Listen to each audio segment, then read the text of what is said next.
Jésus enseignait dans une des synagogues les jours du sabbat.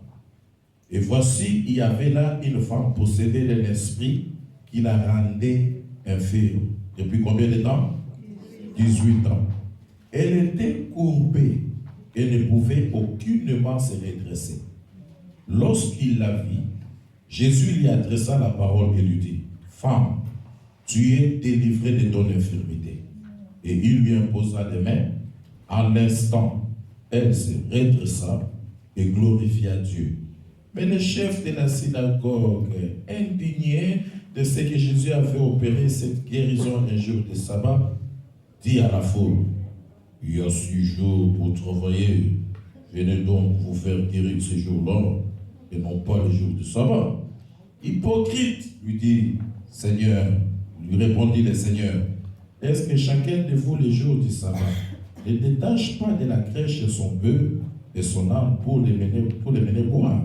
Et cette femme, souligne avec moi, et cette femme qui est une fille d'Abraham. Analyse. Souligne cela dans ta Bible, s'il te plaît. Et cette fille qui est et cette femme qui est une fille d'Abraham. Et que Satan tenait lié pendant 18 ans. Mon deuxième passage est toujours dans Luc chapitre 22, au verset 31. The Gospel of Luke chapter 22, from verse 31. Le Seigneur dit, Simon, Simon, Satan vous a réclamé pour vous cribler comme le froment. Simon, Simon, Satan vous a réclamé pour vous cribler comme des froment. Amen. Dans le premier passage que nous avons lu, il y a 3 éléments, je voulais attirer votre attention. La Bible ne dit pas qu'il enseignait à la foule. Parce qu'à la foule, Jésus prêchait. Mais dans les synagogues, il ne prêchait pas, il enseignait. Donc, si on peut traduire cela de nos jours, il était dans une église. Il était dans la synagogue. Alors, il voit une femme qui était courbée. Et elle ne pouvait en aucun cas se redresser. Vous avez déjà vu les gens avec des mains sèches, n'est-ce pas? Alors, elle avait les 2 mains sèches, les 2 pieds sèches, plus la colonne vertébrale qui ne pouvait pas se redresser. Et on nous signale quand on dit, c'est depuis 18 ans qu'elle était ainsi malade, donc elle n'était pas née avec cette maladie. Elle est née normale, et plus tard, elle est devenue dans cet état, elle a eu cette infirmité. Ses parents, sa maman, la médecine, la science, avaient des arguments aussi solides à leur manière de pouvoir expliquer les cas qui est arrivé à leur fille. La maman peut-être avait des explications, les parents, le papa, tout le monde avait quelque chose à dire à propos de sa maladie. Les docteurs, ils expliquaient aussi, selon leur intelligence. Mais la vérité sort de la bouche de Jésus. Lorsque Jésus opère la guérison, en guérissant cette dame, les pharisiens ont manifesté, vous savez, ils avaient toujours l'habitude de manifester l'indignation, de créer des climats d'hostilité vis-à-vis de Jésus. Leur grand problème, c'était quoi? Moi, j'ai découvert les grands problèmes. Quand, à chaque fois que Jésus entrait dans une ville, on dit qu'il y avait au moins 5000 hommes qui le suivaient. C'est comme ça que c'est écrit dans vos Bibles. Mais en réalité, c'était 5000 familles. 5000 familles suivaient Jésus. Donc, au-delà de 15 000 personnes. Et si encore c'était le jour de sabbat, c'était encore pire. Maintenant, les pharisiens, les chefs des scribes, les scribes, les sanhédrins, tous ces gens-là, ils remarquaient que pendant leur culte, pendant leur messe, je ne sais pas moi comment appeler cela, ils avaient plus de gens. Tout le monde allait vers Jésus. Et vous savez, dans les églises, c'est les gens qui apportent l'argent. Quand les gens partent, l'argent aussi part avec eux. Voilà la source de la haine que les pharisiens, les scribes avaient vis-à-vis de Jésus. Parce que leurs adeptes, ils partaient suivre Jésus, il n'y avait personne pour donner les offrandes et les dîmes. Est-ce que vous êtes d'accord avec moi? Alors ils étaient indignés, ils ont dit, mais il y a des jours, vous avez beaucoup de jours, 6 jours pendant la semaine, allez vous faire guérir là-bas, ce n'est pas un jour de sabbat. Jésus explique tout ça, mais ce qui m'intéresse, il dit, est-ce que je n'avais pas le droit de pouvoir guérir, il appelle comment? La fille d'Abraham. Il appelle cette femme la fille d'Abraham.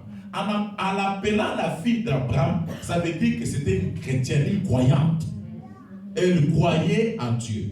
Pourquoi je dis ça? Parce qu'il y a certaines déclarations irresponsables que d'autres personnes disent un chrétien ne peut pas être possédé.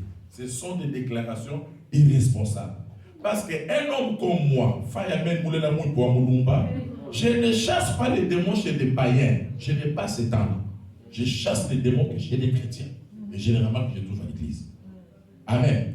Et il manifeste des démons, des esprits impurs. Alors Jésus l'appelle fille d'Abraham. Donc, quoi qu'elle était croyante, quoi qu'elle était fille d'Abraham, elle avait les promesses de Dieu, elle avait les promesses d'Abraham en elle. C'est la raison pour laquelle Jésus est parti même la guérir. Il dit que Satan tenait lié pendant combien de temps? 18 ans. Donc, la maladie de cette fille d'Abraham, ce n'était pas une maladie normale. Ce n'était pas une infirmité normale. Malgré toutes les raisons que les gens pouvaient avancer. Dans le background, comment on dit background en français? Dans l'arrière-plan, merci. Dans l'arrière-plan de la vie de cette femme, il y avait Satan qui était là et qui l'avait bien prise dans sa prise de finition.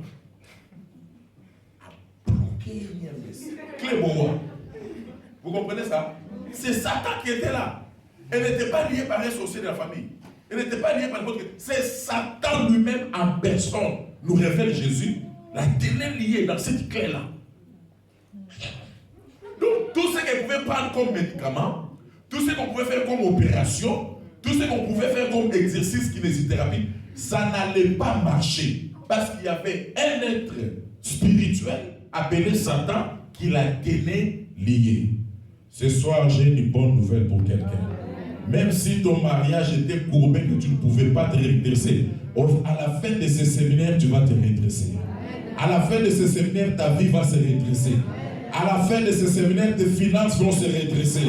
Je dis à la fin de ce séminaire, toute ta vie sera redressée. Même si tu ne pouvais pas te redresser, tu vas te redresser.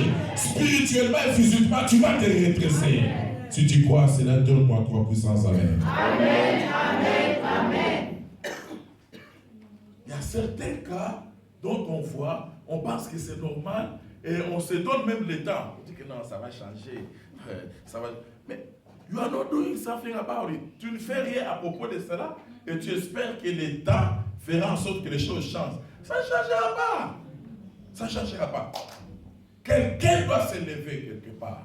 Quelqu'un doit réaliser, quelqu'un doit faire la prise de conscience. Qu'est-ce qui se passe finalement dans notre famille?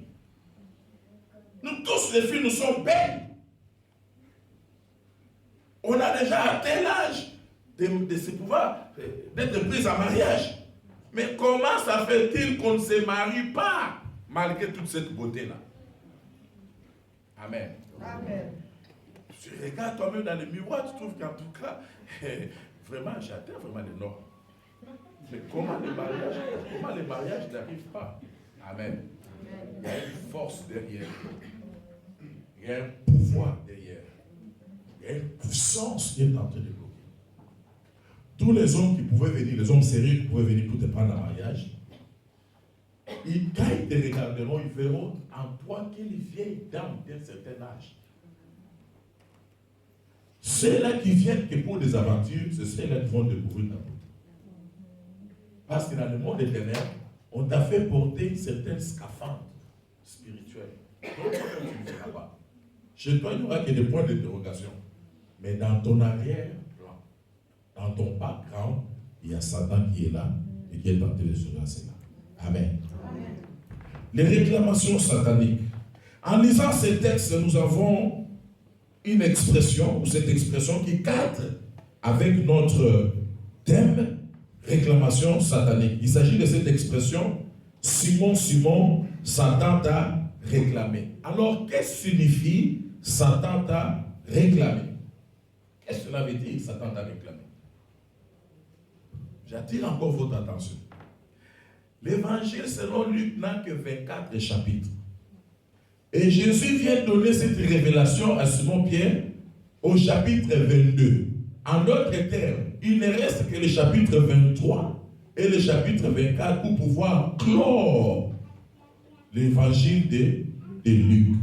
En d'autres termes, c'était vers la fin de la mission de Jésus. Donc Pierre là, ce n'est pas n'importe qui. Pierre, c'est un chrétien. Pierre, c'est un croyant. Pierre a suivi Jésus. Vous êtes d'accord avec moi? Amen. Pierre a marché avec Jésus. Il a tout abandonné. Il a suivi Jésus. Pierre a même prêché la parole quelque part. Pierre a chassé les démons 2 fois quelque part. Pierre a guéri les malades. C'est Pierre qui a dit à Jésus, nous avons vu Satan tomber du ciel comme un éclair. C'est Pierre. Mais là, Jésus va lui révéler quelque chose qu'il ne savait pas. Il dit, Simon, Simon. Et quand Jésus t'appelle 2 fois comme ça, quand Dieu t'appelle 2 fois comme ça, mon ami, ça devient sérieux. Il dit, Satan t'a réclamé. Alors, qu'est-ce que cela signifie, ce langage, Satan t'a réclamé? Selon le langage grec et juridique de ces versets, être réclamé par Satan veut dire tout simplement, Satan a cité votre nom au tribunal. Ou dans d'autres termes, Satan veut avoir un procès avec vous. C'est ça, être réclamé. Bien-aimé, excellent enfant de Dieu. Le vrai monde, ce n'est pas ce monde ici, où moi c'est vous nous vivons. Le vrai monde, c'est le monde spirituel. Le monde physique, le monde manifeste, le monde matériel, il est subordonné au monde spirituel. En d'autres termes, la terre a été créée à l'image du ciel. De la même manière qu'au ciel, vous savez qu'au ciel il y a des maisons, non? Au ciel il y a des maisons. Sur la terre aussi il y a des maisons. Au ciel il y a des arbres, sur la terre aussi il y a des arbres. Sur la terre il y a des courants d'eau, au ciel aussi il y a des courants d'eau. Donc, c'est pour vous dire, le monde physique a été tiré du monde spirituel. Et la réalité est dans le monde spirituel. C'est-à-dire que si la personne, spirituellement, tu n'es pas en ordre avec ton Dieu, physiquement, tout ce que tu vas faire, ça sera mécanique. Vous comprenez? C'est Job qui nous révèle ça. Job, dans chapitre 22, verset 22, dit ceci. Arrange-toi donc avec ton Dieu, tu auras 1, la paix, 2, tu jouiras du bonheur de la vie. Donc il y a un bonheur dans la vie. Mais ce bonheur-là, tu ne peux l'expérimenter que lorsque tu es en ordre, en parfaite communion avec ton Dieu. Donc, si spirituellement, ça va avec ton Dieu, physiquement, financièrement, ça va marcher, mon frère. Ça va marcher, ma soeur.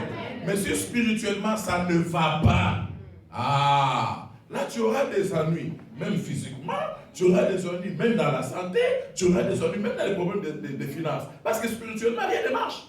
Tu n'es pas en ordre avec Dieu. Les diables, les brigands, les assassins spirituels, tous ces démons-là, les voleurs, ils auront leur part dans ta vie. Parce que toi, avec Dieu, il n'y a aucune couverture. Vous comprenez?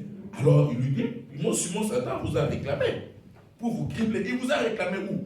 Il a cité ton nom dans le tribunal. Il y a de la même manière que nous voyons des centres pénitentiaires de correction, je ne sais pas moi, dans le monde spirituel aussi, il y a des centres pénitentiaires, des prisons là, cachots. Il y en a dans le monde spirituel. De la même manière que nous voyons, il y a des tribunaux, il y a des parquets de grande instance. Dans le monde de l'éternel, dans le monde spirituel, il y a aussi des parquets. Vous comprenez? Il y a aussi des tribunaux là-bas, dans le monde éternel. Alors, Satan citait le nom de Simon-Pierre là-bas. Il voulait avoir un procès avec lui selon les textes originaux grecs et selon la signification juridique de ces versets. Satan veut avoir un procès avec vous. Amen. Amen. Et en langage militaire, on dira Simon, Simon, Satan vous a ciblé. Satan vous a mis dans sa ligne de tir. À un autre terme, tu es un homme à abattre, à condamner à l'échec. Donc quand Satan vient pour ajuster son âme, c'est toi qu'il voit dans sa ligne de tir. C'est ça ce qui veut dire Simon, Simon, Satan vous a réclamé. Qui a compris la définition? On progresse. Quels sont les buts des réclamations sataniques?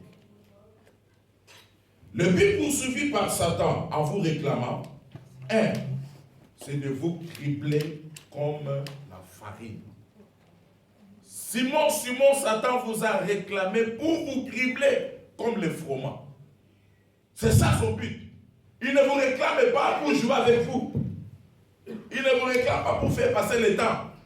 Il vous réclame pour vous cribler comme la farine. Et cribler quelqu'un, c'est le surcharger avec les problèmes. Ou encore le broyer, ou encore le transformer à un état assez médiocre. Amen. Amen. Quand on prend les maïs, ou pas les arachides, comment on appelle ça, cacahuètes, hein? On met ça dans les machines, la sortie est là, ça ne sera pas dans le même état. Amen. C'était le maïs ou le manioc, mais dès que ça passe à ces machines-là, ou à cet appareil-là, ça sera maintenant la farine. L'effet là, c'est ce qu'on appelle cribler. Satan veut vous cribler. Satan veut vous broyer. Satan veut vous transformer à un état médiocre. Et c'est ainsi que la personne qui est déjà passée sous cette machine diabolique-là, il perd la personnalité. Vous trouvez la personne faire des choses qui ne sont ni proportionnelles à son âge, ni proportionnelles à son rang social, ni proportionnelles à son niveau. Il est transformé à un état médiocre.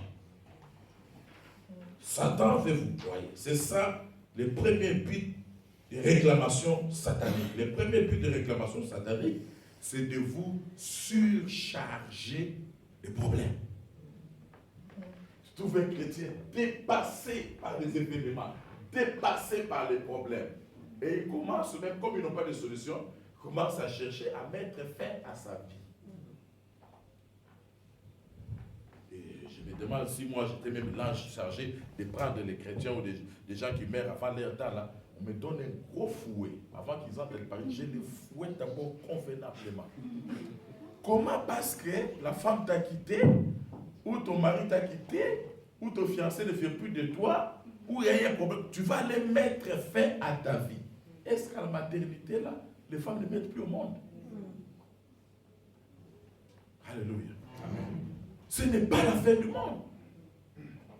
Ce n'est pas la fin du monde. Et moi, je sais, le diable peut essayer de vous bloquer partout, comme il avait bloqué les enfants d'Israël.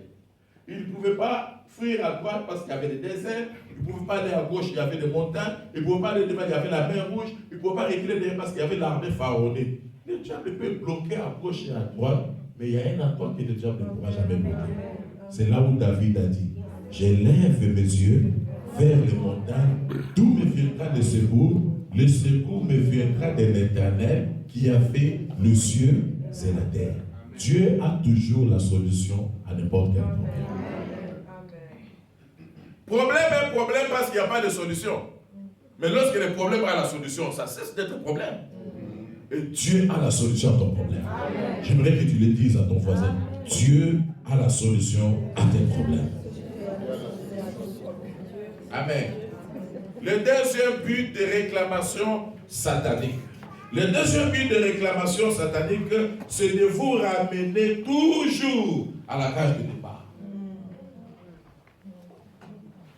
Il te fait perdre la vitesse. Quand tu regardes ton âge, quand tu regardes les gens de ton âge, quand tu regardes les gens de ton temps, quand tu regardes les gens avec qui vous avez étudié, tu te sens vraiment en retard. Il te fait perdre la vitesse, il vous fait perdre la vitesse en vous attirant toujours vers le bas. Et il y a plein de gens comme ça. Quand vous voyez quelqu'un, vous entrez, parce que les enseignements comme ça, on ramène la main à la terre, hein, et on entre dans la vie pratique de la personne. Tout ce qu'il fait ne lui réussit pas. ce que ses mains touchent se casse. Et dans sa vie, il est plein de travaux inachevés. Oui, inachevés, disons ça comme ça.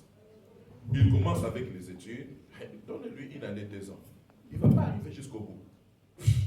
Tu commences à lui demander, mais comment les études là? Il a beaucoup de justifications, il a beaucoup de raisons, il a beaucoup d'arguments, au point même que tu lui donnes raison. Ne lui donne pas raison. Au XXIe siècle, c'est le résultat qui compte. Dis cela à ton voisin. Au XXIe siècle, c'est le résultat qui compte. Oui. Arrêtons, enfants de Dieu, excellent enfant de Dieu. Arrêtons avec des justifications tout le temps. Arrêtons avec des excuses tout le temps. Viens avec les résultats. Amen. Viens avec les résultats. Je m'en fous si tu es orphelin de père ou de mère. Je m'en fous de ça. Dieu s'appelle le père des orphelins. Je m'en fous si tu as été violé dans ton jeune âge. Tu vas rester accroché à toi. Un événement qui est arrivé quand tu avais 8 ans, 9 ans. Aujourd'hui, tu as 30 ans. Et quand je passe, comment on s'est volé? Tu passes encore? Non, rien, ça ne va pas dans ta vie. Tu es sujet de réclamations sataniques. Il commence avec les études, il arrête. Il ne va pas aboutir à la fin. Il arrête. Finalement, quand tu vas me demander encore, bon, j'avais arrêté et là, j'ai fait des formations. Formation combien de temps? Oh, c'est ça, une année seulement. Viens après 6 mois. Tu vas le trouver, il va arrêter. Il ne va pas finir la formation. Après, quand il apprend que bon, ces derniers temps, c'est la Chine. Hein? C'est tout le monde qui fait la Chine. Les voilà en Chine. Donne-lui ce matin que temps. Il va faire 2-3 voyages à la Chine. Et puis c'est fini. Tu viens lui demander, ah, mais les gens là, ils ont pris bien des choses. Toutes les explications. Après la Chine, maintenant c'est la Turquie. Comment ça la Turquie? Comment ça la Dubaï? Et maintenant là, le langage actuel, c'est Kinshasa. Et on va aller à Kinshasa, j'achète un grand terrain et puis je vais essayer de construire. Laisse-les faire. Viens lui demander seulement 6 mois après. Comment le voyage là? Comment ça s'est passé ton voyage en Turquie, à Dubaï, à Kinshasa? C'est bon. Alors, plein de travaux inachevés comme ça. Quand vous remarquez, en ramenant la balle à terre, qu'il y a beaucoup de travaux inachevés, tu touches à ça, tu n'arrives pas au bout, tu touches à ça, il n'y a que l'échec, tu touches à ça, il n'y a pas de résultat convaincant. Mon ami, tu es sujet de réclamations sataniques. C'est comme si on a placé dans ta vie, il y a un cycle de recommencement éternel. Non! Il doit y avoir la différence, je crois fermement dans mon cœur, il doit y avoir la différence entre les jeunes gens qui viennent d'arriver en Occident il y a 2 ans, 3 ans, et nous qui sommes restés là plus de 20 ans. Oh! 20 ans locataire. 20 ans, tu es toujours dans l'appartement. 30 ans, tu es toujours dans l'appartement. 30 ans. Mais, soyons sérieux. Les gens qui ont construit les appartements, c'était dans l'idée, les étudiants ou les gens qui viennent commencer la vie. À un moment donné, tu te stabilises, tu dois acheter une maison. On ne comprend pas tout le temps. Ça veut dire que tu es venu pour mourir, c'est dans les appartements. Amen. Non. La Bible déclare que votre progrès soit évident dans tous. Le progrès doit être évident. Oui, il faut quand je te regarde l'année passée, je viens te voir cette année-ci, je vois un progrès. Quand je viendrai encore en 2016 à 2017, il y a aussi un autre progrès. Parce que dans la loi naturelle, tout ce qui vit croit. Tout ce qui ne vit pas ne croit pas. S'il n'y a pas la croissance, il n'y a pas la vie. Et s'il n'y a pas la vie, il y a des réclamations sataniques. Alléluia. Frères et sœurs, nous ne devons pas blaguer avec la vie. Parce que l'Ecclésiaste, c'est l'homme qui est supposé être l'homme le plus sage de la surface de la terre. Il dit la vie d'un homme est comme l'herbe qui le matin germe. Tout le monde apprécie vers 12h, 11h là. Mais le soir, à cause des frappes des rayons solaires, il sèche. Et quand l'herbe sèche déjà comme ça, il ne sert plus à rien. Il sert seulement à être jeté au feu. Maintenant, ta vie, on compare ta vie. La Bible compare ta vie à cette herbe qui pousse le matin. Ah, cela me pousse à comprendre qu'on n'a pas toujours le temps. On n'a pas toujours le temps. Tu n'es pas éternel sur la terre. Il y a un temps bien précis. Il y a un âge que le Seigneur a arrêté pour tout un chacun d'entre nous. personne n'est éternel ici. La Bible dit nous sommes tous des étrangers et des voyageurs sur la terre. Tout dépend du temps de ton vol. Tu es en transit, mon ami. Tu es en transit. Ton vol, c'est pour bientôt. Mais toi, tu vis comme si tu as tout le temps avec toi. Tu prends tellement ta vie à la légère, comme si tu as tout le temps avec toi.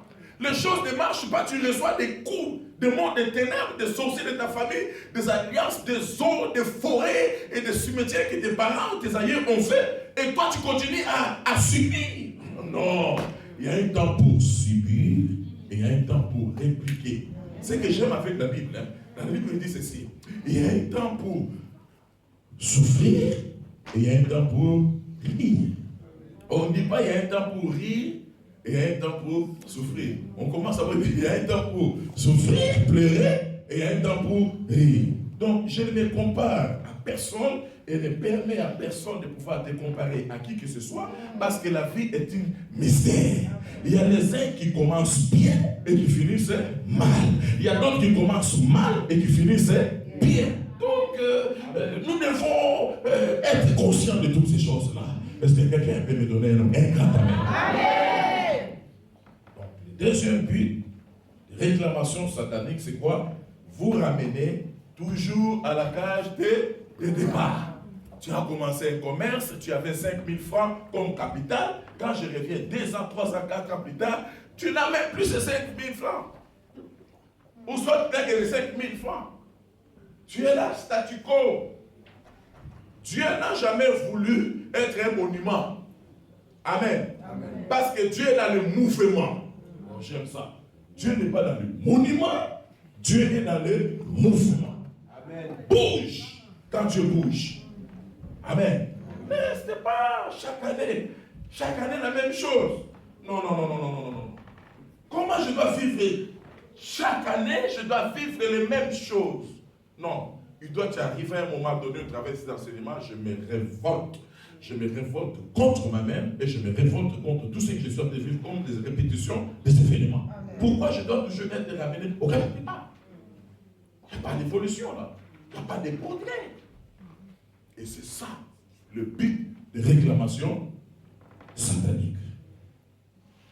Vous faire perdre la vitesse. Ou donc vous ramener dans la médiocrité.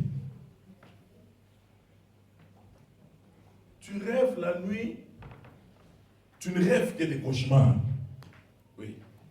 Soit on est en train de te poursuivre, soit des cercueils, soit. Et ceux qui te poursuivent là, c'est toujours des animaux bizarres, soit des hiboux, des animaux impurs. Si c'est des oiseaux impurs. Jamais la colombe. Oui. C'est toujours des hiboux, des hirondelles. Des mvousis, vous connaissez les mvousis? Et si c'est des bêtes, c'est toujours des reptiles. Il y a des reptiles bizarres. Soit c'est des serpents, non. Soit c'est les chiens, soit c'est les chats. Et tout le temps c'est comme ça.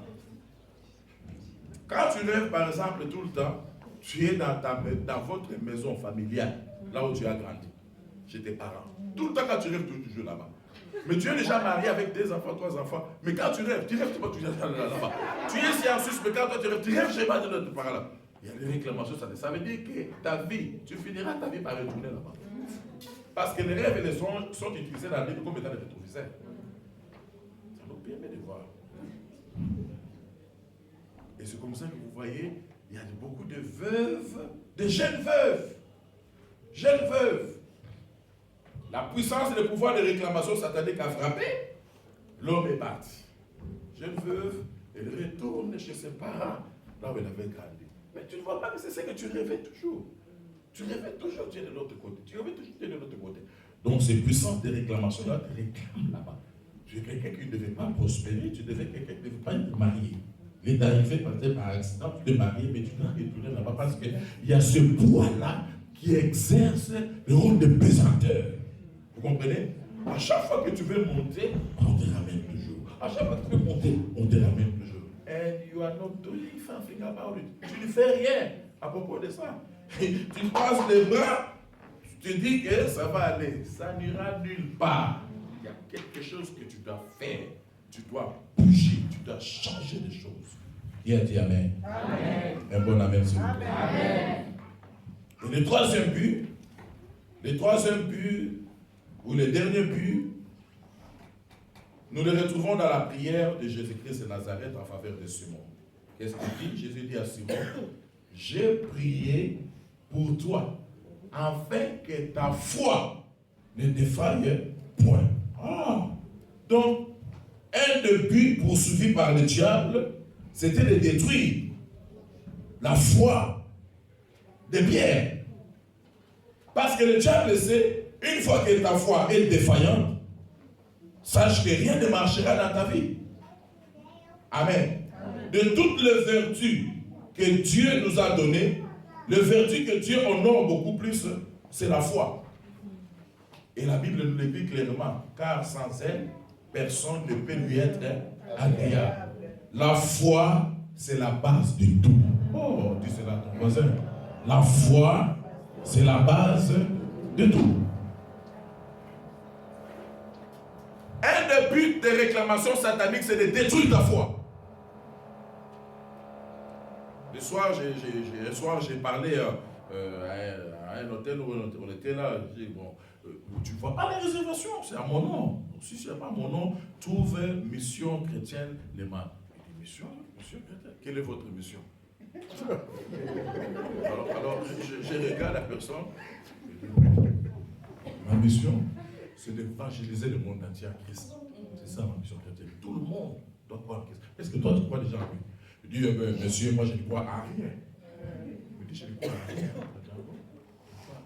C'était une bonne opportunité pour moi de lui annoncer l'évangile. Malheureusement, il n'est pas venu. Je vais encore l'appeler pour voir s'il vient. Amen. Un des buts poursuivis par le diable, c'est quoi? Détruire votre foi. Pourquoi? Parce que la foi, c'est une des vertus que Dieu honore beaucoup plus. Sans la foi, il est impossible de lui être agréable. Comme tu ne seras pas agréable à Dieu, donc rien ne pourra t'arriver sans la foi. Et le diable, la raison pour laquelle il te surcharge des problèmes, il crée beaucoup de problèmes à toi, tout simplement parce qu'il veut détruire ta foi. Qui sont les cibles des réclamations sataniques? Est-ce que vous êtes avec moi? On évolue, n'est-ce pas? Qui sont les cibles des réclamations sataniques? Excellent enfant de Dieu, vous devez retenir que le combat des réclamations sataniques concerne une catégorie bien spécifique de gens. Le combat des réclamations sataniques, pouvoir. D'autres, ce sont des démons, d'autres, c'est des esprits maléfiques. Mais d'autres, c'est vraiment Satan lui-même, comme nous l'avons vu dans les deux cas que je vous ai dit dans le livre de Luc, à propos de la fille d'Abraham, fille de promesse, et à propos de Simon-Pierre. Là, c'est Satan lui-même. Donc, il y a une catégorie bien spécifique qui concerne les gens de combat, de réclamations sataniques. Voici la première catégorie. La première catégorie des gens qui sont victimes ou cibles de réclamations sataniques, ce sont les Simons. Yes. Parce que Jésus a dit ça à Simon-Pierre. Les Simon-Pierre. Les Simons, c'est une catégorie des hommes et des femmes qui doivent devenir des piliers capables de soutenir les autres. C'est ça, Simon-Pierre. C'est-à-dire quand Satan regardait parmi tous les disciples de Jésus, non. Quand il faut parler, c'est toujours Simon qui parle, Simon-Pierre. Parce que Simon lui parlait. Il n'en fallait pas des choses n'importe comment. Simon lui parlait, il est vraiment comme le Suisse. Quand Jésus l'amène, il dit, oh bon, Seigneur, ça va, on s'assoit, Seigneur. Tu vois, moi je suis quand même plus âgé que toi, dans la chair bien sûr. Et puis j'ai abandonné parce que tout là-bas, je t'ai suivi. Et bon, j'aimerais savoir, qu'est-ce que je vais gagner? Qu'est-ce que je gagne dans tout ça? Amen. Parce que la vie, le monde, c'est un monde d'intérêt. Qu'on ne vous trompe pas, c'est le monde d'intérêt. Chez les autres, les intérêts sont accentués, chez d'autres, ce n'est pas accentué. Mais c'est le monde d'intérêt. Oui, même quand on marie une fille là, même quand la fille accepte un homme, il y a un intérêt. soit je l'ai épousée parce qu'elle est intelligente, soit je l'ai épousée parce qu'elle est belle, ou soit je l'ai épousée parce qu'il est beau, il a quand même un peu de moyens. Tu suis bien, il y a un intérêt quelque part. Tu ne vas pas accepter que tout le monde peut accepter comme ça. Tu dois retrouver ton intérêt, n'est-ce pas vrai? Il y a un intérêt, maman, il y a un intérêt quelque part. Même Dieu est le Fils de Dieu, même Dieu lui-même. Dieu lui-même, il n'a pas envoyé son Fils Jésus comme ça, l'aveuglé, qui l'a fermé les yeux. Non, il voyait un intérêt que derrière son Fils qui va sacrifier là, il aura encore beaucoup d'autres fils. Il y a un intérêt.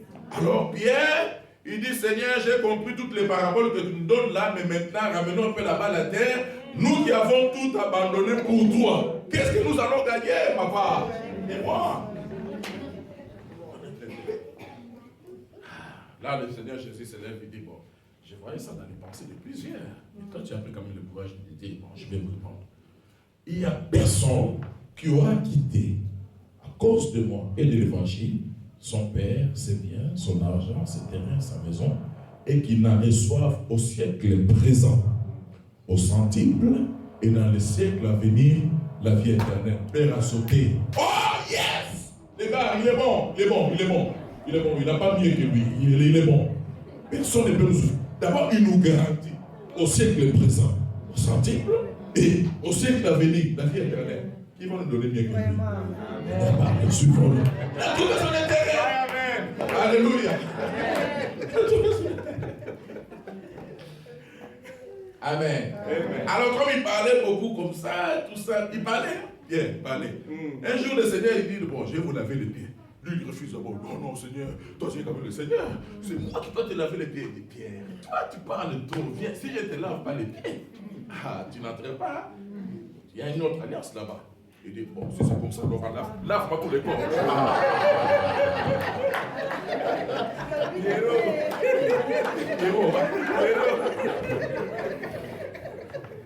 Amen. Amen. Alors, Satan, lui, il voyait aussi les choses autrement.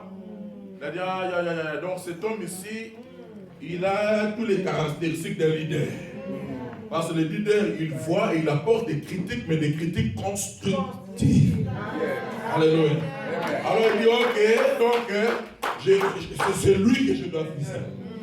Donc on comprend aujourd'hui que la personne qui devrait livrer Jésus, ce n'était pas Judas, c'était Pierre. Parce qu'il était déjà entré en lui, Satan. Une autre fois, il posait, je ne sais pas moi, quelle question il posait là.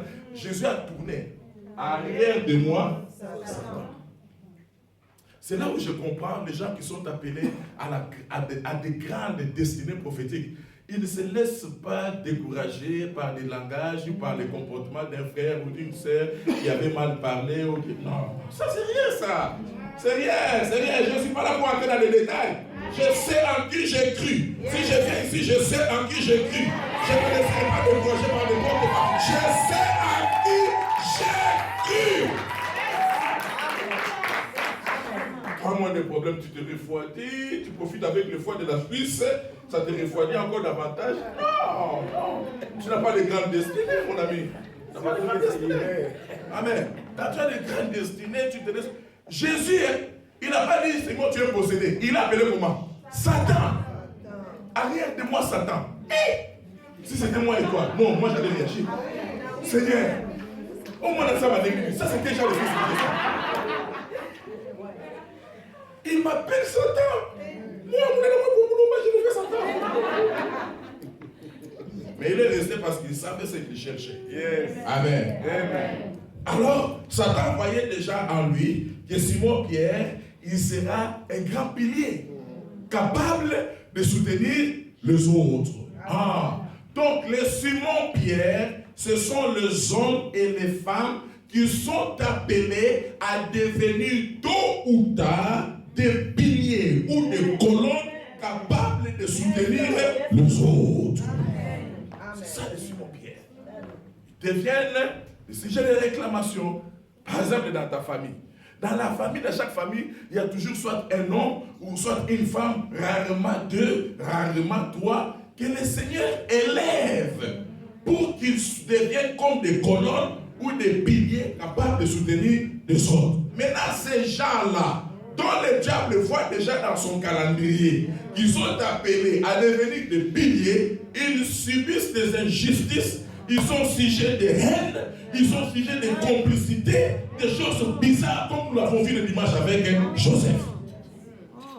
Alléluia. Amen. Oh, je dis Alléluia. Amen. Oh, dites bien Alléluia, Amen. Amen. Non, dis toi-même Alléluia et tu réponds aussi Amen. Alléluia. Amen. Frères et sœurs, nous avons des cas. Le premier cas, c'est le cas de Jean-Baptiste. Jean-Baptiste, il a des relations avec le Seigneur. Il a d'abord la relation spirituelle, là où il venait de Dieu, et ils ont aussi une relation physique. Jean-Baptiste était le cousin germain à Jésus. Parce que sa maman Élisabeth et la maman de Jésus, Marie, c'était des sœurs. Maintenant, Jean-Baptiste, c'était quelqu'un de formidable. Quand il baptisait, il promettait toujours aux gens, bon, je vous présenterai un homme, hein. Cet homme-là va venir. Non, oh non, il est puissant. Non, quand il va venir, non, vous allez voir, il est puissant. Finalement, Jésus est venu. Et quand Jésus s'est fait baptiser, Jean-Baptiste a dit clairement, voici celui que je vous avais. Voici l'agneau de Dieu qui ôte les péchés du monde. C'est lui. C'est lui dont je vous disais, je ne suis même pas capable de délier les courants de ses souliers. C'est lui. Lui, moi je vous baptise fleuve Jourdain, c'est rien. Tout le monde peut le faire. Mais lui, il vous baptisera de Saint-Esprit et du feu. Il a donné beaucoup d'éloges à Jésus. Maintenant, quand il se retrouve en prison, il ne sait même pas, il n'a pas droit à un avocat. Il ne sait pas quand est-ce qu'on va mettre sur la table le procès. Il ne comprend rien. Et il y a déjà le soupçon, on va lui dire que non, bientôt on va te décapiter. Il ne comprend rien. Finalement, Jean, il entre quand même en doute. Hein, sa partie humaine maintenant va agir. Il prend ses disciples et dit, allez lui poser un peu la question. Parce que là, je ne comprends rien. Je ne comprends rien. Il doit tenir compte quand même de nos domaines, nos relations du monde spirituel. Et tenir compte quand même, nous sommes des parentés. Nos relations quand même. Il ne doit pas me laisser comme ça en prison. Finalement, est-ce que c'est lui ou ce n'est pas lui? Allez un peu lui demander. Les disciples sont partis. Il a dit, Jésus, comme tu le vois là, nous sommes déjà des disciples de Jean-Baptiste. Hein. Il est en prison, je crois que tu connais très bien l'histoire. Mais, il nous demande de te dire, est-ce que c'est réellement toi, le Christ, le Fils de Dieu, ou nous devons encore avoir de la patience? Hein? Ça, c'est ce qui est écrit, n'est-ce pas? Mais il faut aller au-delà de ça. Il faut analyser ça. Parce que si tu étais vraiment le Christ, c'est quand même ton cousin. Tu ne pouvais pas le laisser quand même en prison comme ça. Et bientôt, on va le décapiter. Vous comprenez? Jésus, il ne répond pas. Parce que tout ce qui est écrit là, c'est codé. Hein. Tout le monde peut le lire, mais tout le monde ne comprend pas. C'est codé. Il faut qu'on te donne les PIN, les codes, les passwords. Alors Jésus dit, ah ok, c'est Jean qui vous a envoyé, d'accord. Je vais lui donner quelques PIN, quelques codes, il va comprendre. Directement, Jésus se lève. L'aveugle qui était là, il est guéri. Il regarde de l'autre côté, il y avait un paralytique, il est guéri. Il profite, il prêche la bonne nouvelle à quelques personnes là-bas. Il dit, ok. Allez dire à Jean ce que vous avez entendu et ce que vous avez vu. Parce que le royaume des cieux, il n'y a pas que dans les entendre, il y a aussi dans les voir. Qu'est-ce que vous avez vu? Les aveugles voient, les paralytiques marchent, et la bonne nouvelle est prêchée aux pauvres. En d'autres termes, les pauvres n'ont pas besoin d'argent, ils ont besoin de la bonne nouvelle. Mais allez dire ça à Jean. Quand ils ont dit à Jean, Jean a compris. Vous comprenez? Ils ne pouvaient pas dire c'est moi le Christ. Jean a compris. Comment Jean a compris? Jean a compris que le Messie, quand il viendra, il portera sur lui, sur ses ailes, la guérison. Et il fera ce que personne n'avait jamais fait. Qu'est-ce que personne n'avait jamais fait? Jusque-là, personne n'avait jamais guéri l'aveugle. La guérison de l'aveugle, c'était une exclusivité du Messie. C'est comme ça, quand le Messie est venu, il devait guérir les aveugles. Ah, Jean a compris les corps. Il va mourir. Finalement, Jésus savait déjà qu'il est mort, décapité. Parce qu'il n'y avait plus d'intérêt pour lui. Il n'y avait plus d'intérêt. Mais Pierre, alléluia, dans Actes chapitre 12, Pierre aussi se retrouve en prison. Et frères et sœurs, si je vous dis que Pierre avait prié, c'est faux, parce qu'on n'a pas vu là où Pierre a prié. Pierre en prison, c'est l'Église qui a prié pour Pierre. Et qu'est-ce que Dieu a fait? Dieu a dépêché des gens extraordinaires. On a même tel l'air, non parce qu'ils étaient extraordinaires. Quand ils arrivent, les portes s'ouvrent. Quand ils arrivent, les chaînes tombent. Quand ils arrivent, les liens sont brisés. Quand ils arrivent, la lumière jaillit même dans les ténèbres. C'est cet ange-là que Dieu a envoyé pour délivrer Pierre. Pourquoi? Parce que pour Pierre, Dieu voit que c'est lui le pilier. Amen. Alors pour mon pilier, pour ma colonne, pour mon investissement, je dois défendre mon investissement. Amen. Vous comprenez ça? Ah, c'est ça. Donc, nous comprenons tout simplement que Pierre était un pion majeur pour le jour de la Pentecôte, afin de soutenir la naissance de l'église visible de Jésus-Christ sur la terre. Qui sont les Simon-Pierre? Les Simon-Pierre, ce sont des sommités. Ouh. Les gens qui sont appelés à voler sur les sommets des montagnes, des sommités. Pas les gens de la basse classe, là. Pas les gens qui restent toujours au bas de la montagne. Des sommités. Ce sont des Simon-Pierre. Qui a compris la première catégorie dont le diable fait avec comme cible des réclamations sataniques? Qui a compris? C'est dire, c'est volé très bien. La deuxième catégorie des gens qui deviennent des cibles des réclamations sataniques, ce sont les étoiles. Qui sont les étoiles? Les étoiles sont les hommes et les femmes qui sont appelés tôt ou tard à briller dans leur vie. C'est pourquoi, mon ami, ne te néglige pas à cause de ce que tu es aujourd'hui, ou de la situation que tu es tenté de vivre, ou à cause de certains problèmes qui arrivent à gauche, à droite. Non! Ta destinée n'est pas là. Tu es appelé à aller quelque part. Amen. Tu es une étoile. Amen. Amen.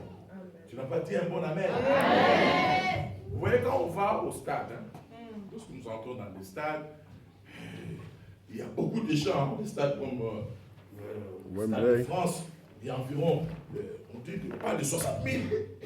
Ah, c'est fou, c'est pas vrai, il y a 60 000 personnes. 60 000 personnes.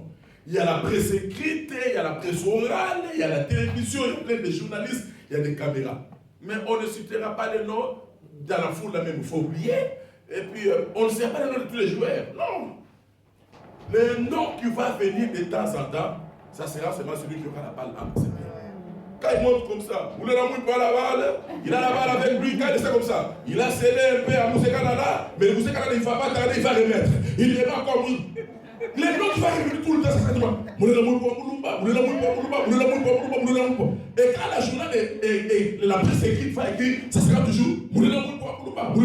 Pourquoi? Parce que j'avais de temps en temps la balle entre mes mains. J'ai une étoile. Quand tu as une étoile avec toi, les gens parleront de toi. En bien ou en mal, ils doivent parler parce qu'il y a l'étoile en toi. Aïe, aïe, aïe, aïe, aïe, aïe, aïe, aïe, aïe, aïe. Tous les gens que le Seigneur a appelés dans la Bible, d'une manière ou d'une autre, leur vie était toujours semblable à l'étoile. Et j'aime l'étoile, en anglais on appelle ça star. Alléluia. Quand il appelle Abraham, d'une manière ou d'une autre, la vie d'Abraham était liée aussi à l'étoile. Un jour, il appelle, il me dit, est-ce que tu peux compter les étoiles d'en haut? Et cela me rappelle quelque chose de très important. Il y a 3 mystères à propos des étoiles. Le premier mystère, que tu montes n'importe où, tu regarderas toujours les étoiles en haut. J'ai été au lieu le plus bas de la planète Terre. C'est à Sodome et Gomorrhe. C'est le lieu le plus bas. En face de la mer morte. C'est le lieu le plus bas. Mon regard toujours les étoiles en haut. J'ai été au lieu le plus haut de la planète Terre. C'est les Great Wall des Chinois. Les grands murs là des Chinois à Pékin. J'ai été là-bas jusqu'au sommet. Parce que quand tu vas à Mars ou à Lune, tu regardes la planète Terre, la seule chose que tu verras à la planète Terre, ça ne sera pas tout refait. Tu verras les Great Wall des Chinois là. C'est la seule chose qu'on voit quand on regarde la planète. J'ai été à cet endroit-là. Mais que ce soit cet endroit-là, tu regarderas toujours les étoiles en haut. Même ceux qui sont allés à la Mars, à la Lune, ils regardent toujours les étoiles en haut. Comme tu es une étoile, on te regardera toujours en haut. Je ne sais pas à qui je m'adresse. J'ai dit quand tu es une étoile, quand les gens parleront de toi, ils parleront de toi toujours en haut. Avec beaucoup de considération, beaucoup d'estime. Parce que tu es une étoile. Tu es en haut et non pas en bas. Tu es une étoile. Tôt ou tard, tu dois briller. Parce que tu es une étoile. Et il y a plusieurs étoiles, étoiles pentagone, étoiles hexagone, mais tu es une étoile. Lève ta main et dis, je suis une étoile. Je suis une étoile. Alléluia. Le premier mystère avec les étoiles, on les regarde toujours en haut. Le deuxième mystère avec l'étoile, l'étoile apparaît toujours pendant la nuit. Oh! Gloire au Seigneur!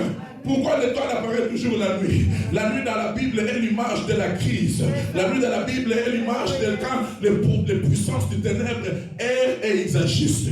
Donc pendant cette période de la crise, gloire au Seigneur, Dieu n'a jamais béni les gens pendant les périodes de l'abondance. Alors en Israël, Dieu n'a jamais béni son peuple pendant la période de l'abondance. Dieu a toujours visité et béni son peuple pendant les périodes de la crise. Cela revient à dire, pendant que tout le monde est en train de pleurer à propos de la récession, crise économique, tout ça, c'est la période où nous, les enfants de Dieu, nous allons prier à tous égards, prospérer à tous égards. Pendant que je parle, je vois des sœurs qui prospèrent à tous égards. Pendant que je parle, je vois des hommes qui prospèrent à tous égards. Isaac se retrouve chez les Philistins. Sécheresse complète. Mais lorsqu'il sème, il a moissonné. L'année qui suivait, il sème, il moissonne encore. Il sème, il moissonne. Finalement, on vient les chasser. On ne veut pas les chasser parce qu'il est pauvre. On veut les chasser parce qu'il devenait très riche plus que les princes des Philistins. On te chassera parce que tu manques, mais on te chassera parce que tu en as trop. Alléluia! Alléluia! Et le troisième mystère de l'étoile, vous avez déjà vu une nuit où l'étoile, il n'y a qu'une seule étoile? Vous avez déjà vu ça? Toute la nuit, il n'y a qu'une seule étoile qui apparaît. Ça n'existe pas. L'étoile n'apparaît jamais seule. L'étoile apparaît toujours en plusieurs. Il apparaît toujours en nombreux. Il apparaît toujours en beaucoup. Je ne sais pas si ça se dit, mais il apparaît nombreux. Alléluia! Qu'est-ce que je voulais dire? Je voulais dire tout simplement que la bénédiction que l'Éternel a réservée pour toi, elle ne viendra pas seule. Elle viendra accompagnée d'une autre bénédiction. Celle-là aussi ne viendra pas seule. Elle viendra accompagnée d'une autre bénédiction. Celle-là aussi ne viendra pas seule. Elle viendra accompagnée d'une autre bénédiction. Si je te parle à toi, lève-toi, dis yeah!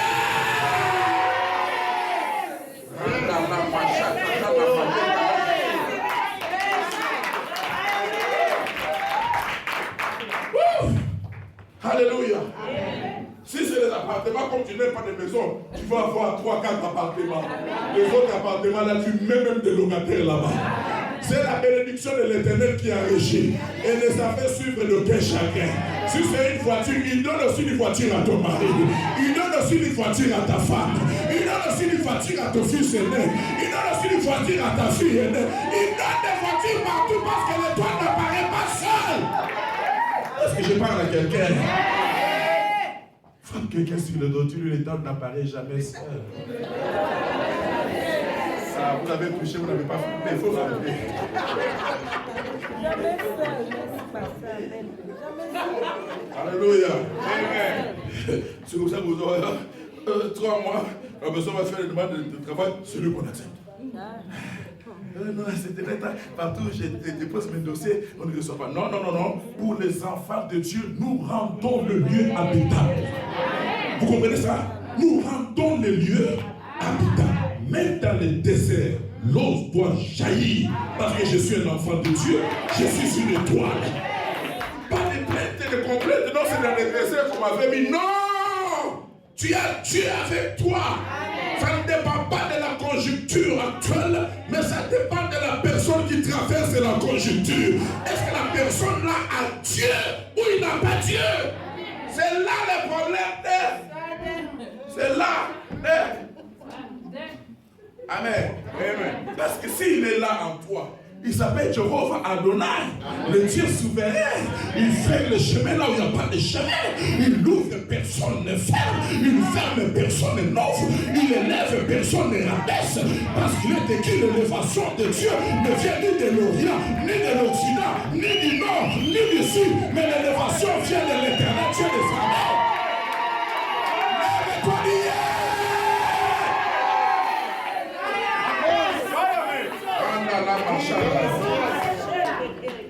Lève-toi, je dois réduire la vitesse. Je dois réduire. Ramenons la balle à terre. Comme tu es une étoile, tu deviens automatiquement cible ou sujet de réclamation satanique. Satanique. Le diable voyait que Joseph t'appelait à devenir pilier. Joseph, c'est une étoile. Lui-même a rêvé aussi les étoiles. Hein? Vous vous souvenez, n'est-ce pas? Ah, quand le diable a vu, c'est lui. Alors, il doit devenir sujet de réclamation satanique. Tout ce qu'il a subi, je vous ai dit le dimanche là, c'est déjà. Même chez Potiphar là, vous vous souvenez, c'est un problème, ça non? Si c'était une personne d'aujourd'hui, il va accepter. Parce que là, il y a l'argent.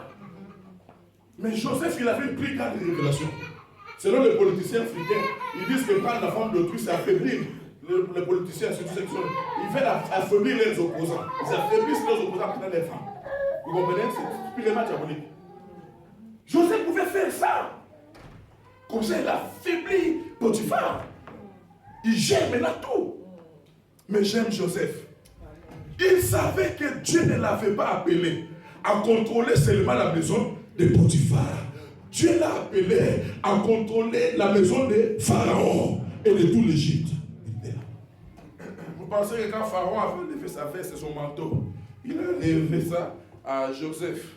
Il dit personne n'est au-dessus de toi. Même moi-même, je ne suis pas au-dessus de toi. La différence entre moi et toi, c'est seulement le trône là, parce que tu n'es pas égyptien, tu es un hébreu. Si tu étais hébreu, tu allais même t'asseoir sur ce trône, c'est la différence. Quand il dit personne ne sera au-dessus de toi, Potiphar exempté, sa femme exemptée, je crois, ce jour-là, quand il était à la maison, les regards, c'est pas des news comme ça. 24 est dit, Potiphar, cet Égyptien, c'est cet hébreu, juif israélien, esclave et prisonnier, il est élevé au-dessus des gouverneurs de l'Égypte. Personne ne peut dire n'importe quoi. Si, la femme de Potiphar change l'exemple. C'est faux ça.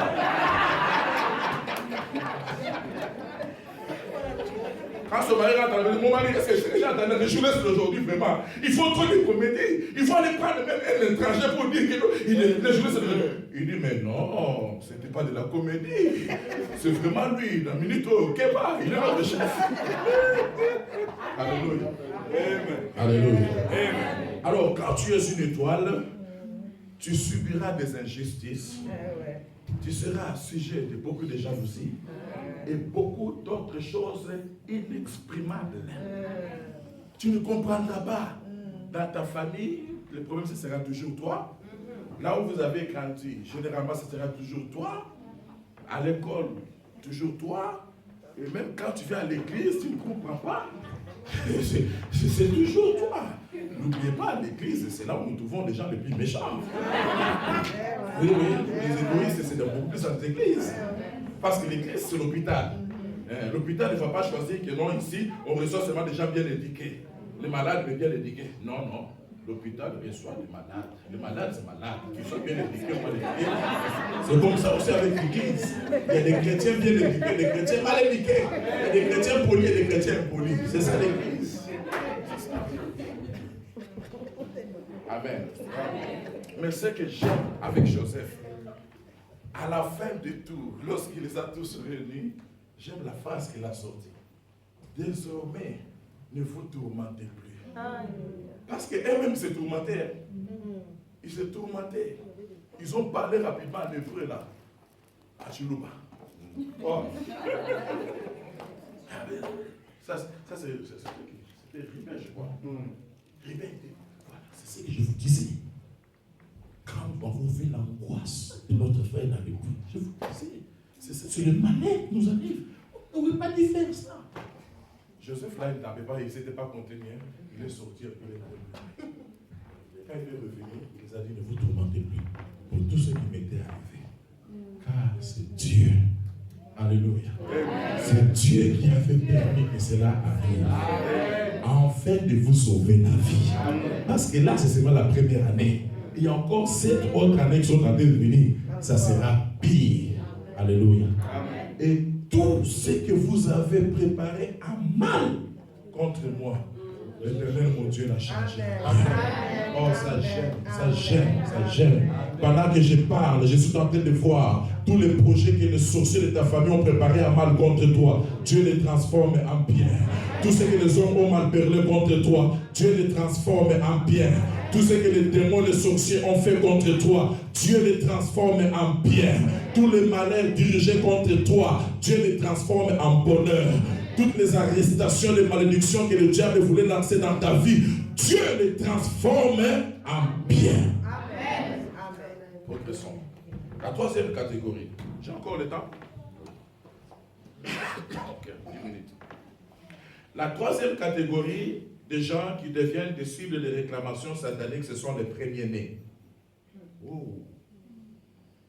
Yes, les premiers-nés. Qui sont les premiers-nés? Les premiers-nés, ce sont les enfants qui ont ouvert pour la première fois la matrice de la maman en vue de faciliter le passage aux autres. Ils sont appelés les premiers-nés. Tu es la première personne à ouvrir la matrice de ta maman pour faciliter le passage aux autres. Tu deviens les premiers-nés.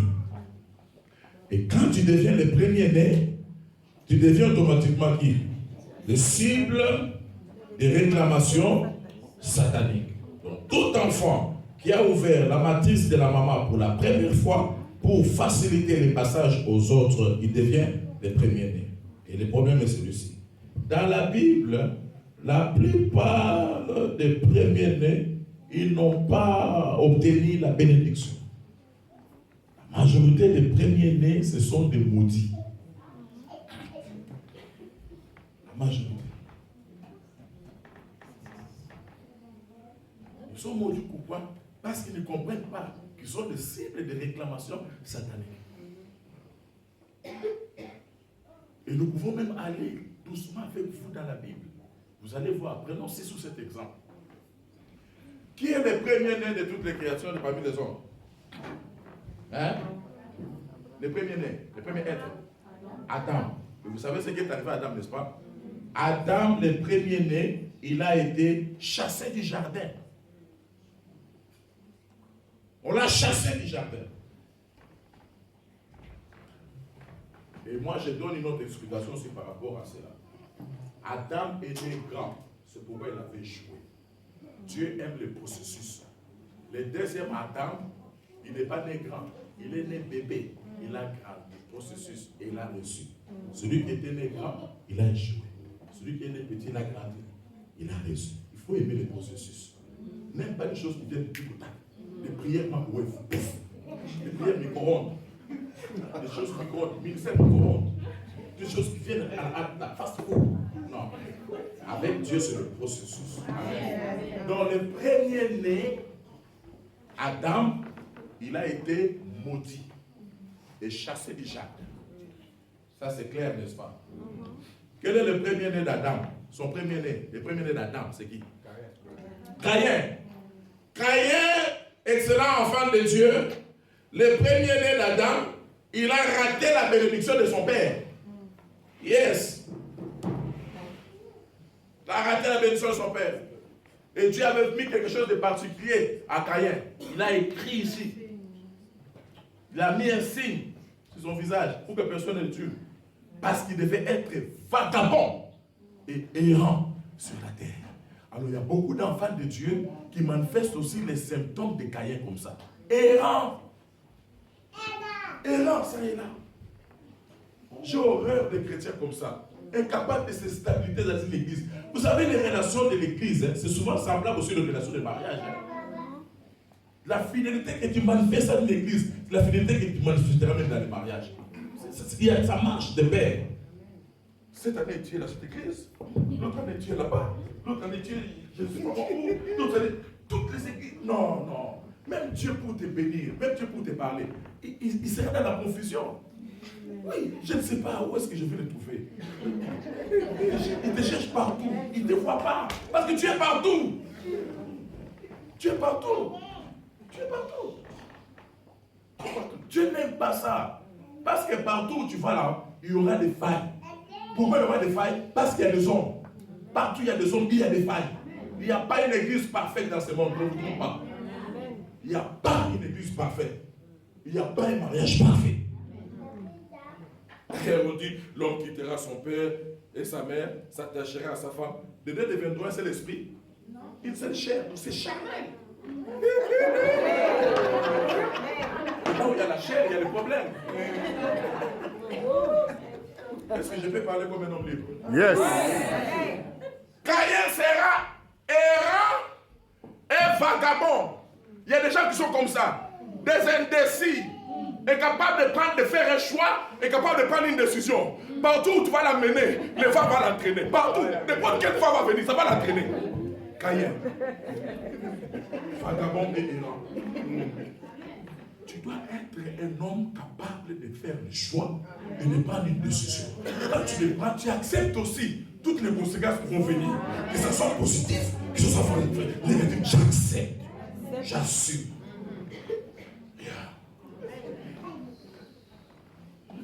Dans cette église-là, on n'adore pas bien. Ça va, on n'adore pas bien. Tu viens maintenant ici, tu veux rencontrer ce les bas vont péter. Parce que j'écris. J'écris fort. À quelqu'un, je ne peux pas aider ça, c'est comme ça. Le jour que j'avais compris que Dieu lui-même, c'est une créature de cris. Non, c'est un homme de cris. Le jour que j'ai compris que Jésus aussi, c'était un homme de cris. Des cris. Je vais vous apprendre ça, vous allez voir. Amen.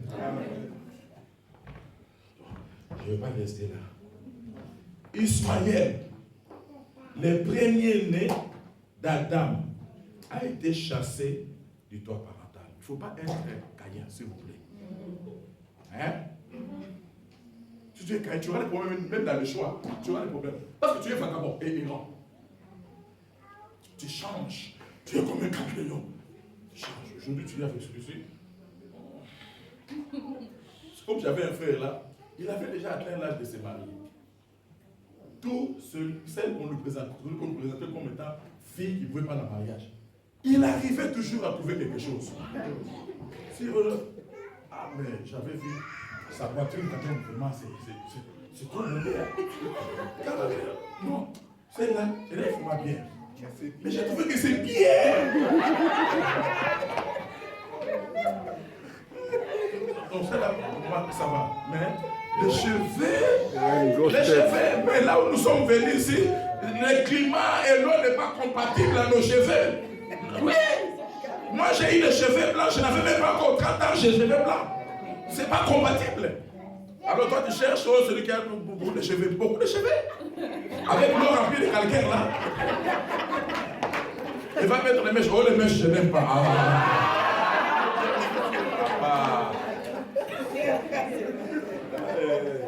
Errant et vagabond. Ismaël, le premier-né d'Abraham, vous savez ce qui lui est arrivé, n'est-ce pas? Il a été chassé du toit parental. Le fils d'Abraham, Ismaël, son fils, c'était son fils, son sang. Mais chassé. Parce qu'il était le premier-né. Chassé du toit parental. Chassé. Il est parti. Là, c'est déjà le troisième ou quatrième. Ésaü, le premier-né d'Isaac, il a raté la bénédiction de son père. Parce qu'il y a certaines choses qui ne se donnent qu'une seule fois. Il est venu, papa, je ne comprends pas, c'est moi, Ésaü. Il dit, oh mon fils, oui, je suis convaincu que c'est toi, mais il s'est passé quelque chose ici qui m'a mis vraiment dans la confusion. Ton frère Jacob, là, il est venu ici, quand il parlait, je sentais que ce n'était pas lui. Je sentais que ce n'était pas toi. Je sentais que c'était Jacob. Mais quand j'ai touché sa peau, j'ai compris que c'était toi. Mais mon fils, je l'ai déjà béni. Vous voyez, malgré toutes les explications, hein, il semblait comprendre. Mais à la fin, je l'ai déjà béni. Il dit, oui, papa, j'ai compris que tu l'as déjà béni. Mais moi alors, il dit, ah, tout ce que j'avais, je lui ai donné. Tout ce que j'ai fait. Il ajoute, tu seras son serviteur. Il ne faut pas s'amuser avec la bénédiction. Alléluia. Ésaü a raté la bénédiction de son père. Qui d'autre encore? Ruben. Les fils aînés de Jacob, vous les connaissez, n'est-ce pas? Ruben, celui qui avait initié qu'on puisse tabasser Joseph là. Ruben, le fils aîné de Jacob. Quand Jacob, avant sa mort, il prophétise sur ses enfants, ses 12 enfants qu'il avait. Il donne à tout le monde. Hein. Il dit, Dan, toi, tu seras un fils aîné. Il donne à tout le monde, Chita. Il donne toutes les prophéties de l'avenir de ses enfants. Mais il commence par Ruben. Il dit, oh Ruben, aïe, aïe, aïe, aïe, aïe, le fruit de ma vigueur, le fruit de ma vigueur, impétueux comme le vent, vigoureux comme le buffle. Il donne beaucoup de qualificatifs et de talents, parce qu'il avait beaucoup de talents. Ruben, beaucoup de talents. Mais à la fin de tout ce que Jacob disait, il dit, tu n'auras pas la prédominance. Malgré ses qualités, malgré ses talents, malgré ses capacités, Ruben, tu n'auras pas la prédominance. Et moi, j'ai rencontré beaucoup de Ruben comme ça dans ma vie. Tu trouves des gens remplis de bonnes idées. À un moment donné, tu l'envies, même tu dis, mais si j'avais même la tête de cet homme ici, rempli de bonnes idées. Mais quand tu entres dans sa propre vie pratique, toutes ces bonnes idées-là ne l'amènent nulle part. Réclamation. Vous n'avez jamais rencontré des gens comme ça? Beaucoup d'idées, beaucoup de bonnes initiatives, beaucoup. Spécialistes de conseils, donner des leçons. Mais lui-même, entré dans sa vie, zéro. C'est comme ça avec Ruben. Le fils aîné, rempli de qualité, rempli de force, très bien. Mais il a tout manqué à cause du sexe. Joseph a eu deux enfants, n'est-ce pas? Manassé et Ephraïm. Manassé et Ephraïm. Amen. Manassé était l'aîné, Ephraïm le deuxième. Je ne sais pas même. Ephraïm avait pris la place de Manassé. Vous vous souvenez, quand Jacob devait le bénir, il avait croisé les bras. Parce que l'aîné devait être à droite, et il était même à droite pour recevoir la double portion. Il n'a pas eu la double portion. On lui a donné la bénédiction de la main gauche. La bénédiction de la main gauche. La double portion est partie chez le deuxième. Donc vous verrez comme ça, exemple après exemple, exemple après exemple. Il y a au moins 8 exemples que je viens de vous citer dans la Bible. Les fils aînés, sujet des réclamations sataniques. En d'autres termes, des maudits. Voilà la raison pour laquelle Dieu demande que tout premier-né lui soit racheté. Jacob avait cette notion. Il a dit à Joseph, tes enfants qui te sont nés en Égypte, avant mon arrivée, ils seront les miens. Je dois les racheter, ils doivent être les miens. Et ce que tu auras après que moi je sois venu, ils seront maintenant à toi. Le combat des premiers-nés exige depuis la nuit des temps une offrande sacrificielle qui doit jouer le rôle de remplacement à l'exemple de celui d'Abraham. Partout dans la Bible, Genèse, Exode, Lévitique, Nombre, vous verrez toujours Dieu est en train d'exiger que tout premier-né lui soit racheté. Dis cela à l'oreille de quelqu'un. Tous les premiers-nés doivent être rachetés. Ah, ton voisin est humide. Va vers un autre voisin. Dis-lui cela. Va vers un autre voisin. Lui, ça va quand même. Va vers un troisième. Va vers un troisième. Va vers un troisième. Tout premier-né doit être racheté à Dieu pour qu'il sorte de la malédiction et qu'il sorte aussi des réclamations sataniques. Amen. Quand je parle de premier-né, je ne parle pas seulement de la manière dont je vais vous expliquer là, la personne qui est la première fois. Tout premier-né, c'est encore qui? Quiconque a distingué pour la première fois dans un domaine quelconque, il devient aussi le premier-né. Wow.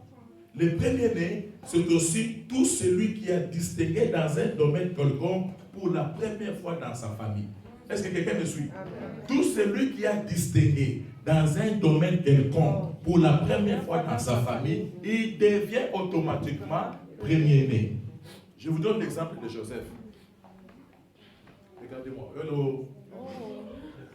Quand on parle de Joseph, dans Genèse chapitre 37, au verset 2, Bishop, on dit, voici la descendance de Jacob. le nom qui va venir après Jacob là, c'est Joseph. Ça m'avait troublé. J'ai dit, mais c'est pas possible. Normalement, quand on dit voici la descendance de Jacob, son premier-né c'était qui? Ruben. Amen. Bon, disons que les fois dans la Bible, hein, on commence pas par les deux, des fois on commence par les derniers. Les derniers de Jacob, c'était qui? Benjamin.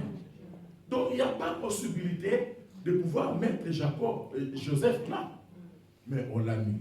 Ça veut dire tout simplement, pour les hommes, le premier-né de Jacob, c'était Ruben. Mais pour Dieu, le premier-né de Jacob, c'est Joseph. Voilà ce qui justifie tous les parcours bizarres que Joseph a dû traverser. Est-ce que vous êtes avec moi? Donc tout celui qui distingue dans un domaine quelconque pour la première fois dans sa famille, il devient automatiquement premier-né. Quand tu deviens premier-né, tu deviens cible de réclamation satanique parce qu'il y a une malédiction qui est placée sur toi. Je vais m'expliquer. Dans votre famille, les gens ne se marient pas. Mais toi, tu es la première personne à pouvoir te marier. Tu deviens premier-né. Dans ma famille, personne n'avait jamais voyagé. Je ne suis pas le premier-né, je ne suis pas l'aîné de la famille. Je suis le troisième. Mais dans ma famille, personne n'avait jamais voyagé. Oui, personne n'avait jamais été à l'étranger. Le plus grand exploit, c'est ce que mon père avait fait. Nous faire partir de Kananga, là où j'étais né, et faute de 45 minutes, Kananga, Kinshasa. C'est tout. Vous riez bien. Amen. Personne n'avait jamais été à Brazza. Personne. Amen. Personne. Mais maintenant, le Seigneur, au travers de l'apôtre Emmanuel Bieboulaya, et de Daniel Kabepoula, Dieu béni, et les autres serviteurs de Dieu, ils étaient en train de prophétiser sur moi. Si nous voyons la main du Seigneur sur toi, nous voyons le Seigneur t'amener dans un pays étranger, et nous te voyons tenter de parcourir le monde. Tenter de parcourir le monde et apporter la bonne nouvelle. Et nous voyons au travers de toi, tu es tenté de bénir ta famille. Et je vous assure, il y a 15 ans passés, je suis rentré jusque the most powerful nation in the world. La première grande puissance du monde. Comme vous me voyez là, j'ai la même nationalité avec Obama. Et comment? Amen. Nous avons la même nationalité. Tu vas me dire, non, nous n'avons pas la même nationalité. Et je suis reparti prendre tout le monde qui voulait aller à l'étranger. Ceux qui voulaient les États-Unis, je les ai amenés. Ceux qui voulaient le Canada, je les ai amenés. Ceux qui voulaient l'Allemagne, je les ai amenés. Autriche, je les ai amenés. France, je les ai tous amenés. Alors, un homme comme ça, il devient qui? Le premier-né de la famille. Et il devient cible de réclamation. Ce que j'ai enduré dans ma vie. J'ai prêché ça à Brazzaville. La personne qui m'a mené là, à la fin, il me dit, Bishop, ce que vous avez dit aujourd'hui, moi je suis l'aîné de mon père et de ma mère. Ma femme que j'ai épousée, c'est l'aîné de son père et de sa mère. C'est que nous vivons dans la famille. Que Dieu vous bénisse, on va continuer demain. Amoureux de la culture, acteurs sociaux, hommes d'église, voici un espace qui vous est dédié afin de promouvoir vos produits, vos services. Donc chez nous, bien au cours des grands. Olingi baye bayo, yo oyo, olingi ke musala na yo, ekende liboso, yo oyo, olingi basala yo, lokola kimbi fashion, oyo alati singa, so bomona persindaka la baobete, na babiloko ka ya boye, bomona persindaka la baobete na ba tendance à boye, kimbi fashion, oyo osala musala na kitoko makasi. Salon de coiffure, flat hotel, benga biso ba numéro zawana. Donc chez biso musala ne musala.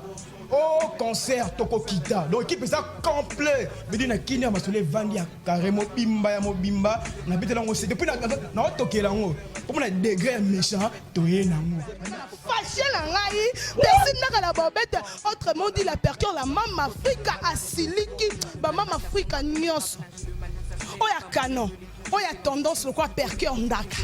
oya kitoko wana ba vrai jo ba buchu ba grand homme d'affaires o bolingi makam na bino ekende liboso bo kite ba site mike wana o ba loba matériel nde loba te e carré ya mulai na kati ya www.nasfort.tv on a Nasfort TV donc Nasfort TV fort on est à 4 yango ya vidi micro ezoloba matosa boy ezala te rien à dire so finginga so soignisinga matériel kaka nde ekoloba fisto chimanga tonton chéri veut dire auti na pépinière na minute na cour des grands veut dire zwanga mobimba elengi personne n'a la babette autrement dit la perquer la mam Africa a bengi bino yaka yo lingi to tombola yo lingi to sale loko na yo yebana bino pe kasi ba na ba parti politique bona posa bino loko na bino yebana yaka sur le www.nasforttv.com chez lui-même le big boss Narcisse le bébé nourrisson oya so samsala ne kitoko makasi tala ba petit tango na ba petit yango ba ye ba cameraman solo okuta kuna ba cameraman solo ba simba pena ba image kitoko makasi ibere coach bana na yo moko ye moko ndelo simba musala ngo kitoko mema bana pena veut dire que ba senti ba jaloux ba suka mitema je crois que les jaloux vont maigrir beaucoup fana binoté so beaucoup fi vivre ba kambola Nasfort TV batika Nasfort TV la qualité la différence le travail si t'es eu succès bika et ben moi si succès bella bella si t'es eu succès bika et ben moi si succès bella